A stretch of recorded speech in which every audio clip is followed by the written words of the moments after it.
Hello, lovely people. Bit of a late show tonight. Never mind. At the end of the last little video that I dropped in, I asked you two questions. One was, what is my role? No, sorry, what's God's role in evangelism? And what's my role in evangelism? So I actually want to make that three questions, and I want the third question to be the first question. Are you still with me? It's all right if you're not. So what do you think are Christians' biggest fears around evangelism? There's two that come out almost equal whenever this research is done. So the top two, fear of one thing, fear of a second thing. These are the things that stop me from saying things when I know that Holy Spirit is prompting me to say them. These are the things that make me say things that I don't want to say, but I say them to fit in and be cool at 44. Please, come on. So have a little think, maybe pop your answers down below or make a little video if you want.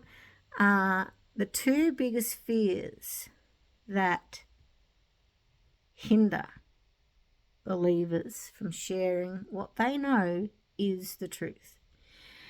And then we will sneak into what's God's role in evangelism and what's my role in evangelism. So two invitations here. One is to read 2 Corinthians chapter 4. Gives us a really good description of how to do effective evangelism, also of how to cock it up. Doesn't really say what our role is. So it talks about tasks, what to do, but not what's your purpose, what's our purpose, what's the believer's purpose in evangelism, what's God's purpose in evangelism, and what's the enemy's ploy when it comes to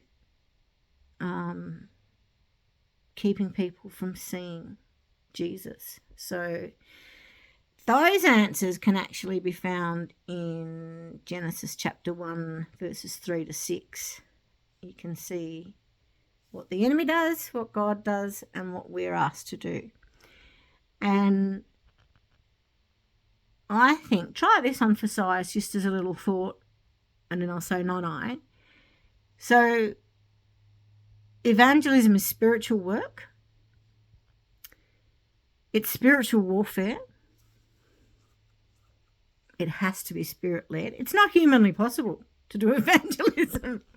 We have to have Holy Spirit or it's never going to happen. So it's spiritual work. It's spiritual warfare. It has to be spiritually led. There is a spiritual enemy who causes people to not see Jesus by keeping them blind to who he is. And, sometimes I think of my sister so much when I think of this thing. Why can you not believe? Oh, that's right, because I'm asking you to agree with something that does not make any sense to you yet. So we generally think that the way that the enemy, one of the ways, or the most effective way that the enemy stops people from accepting Jesus is that he stops them from seeing who Jesus is. So he stops them from seeing that Jesus is the truth. I think he's a bit more crafty than that. I think it goes as deep as he actually stops people from seeing their need for Jesus. So this is why with the Christianity Explored courses, the first one's Hope Explored. It's not Christianity Explored. We're not even talking about how Jesus saves us yet. We're looking at why we need saving. So step 0, if you like.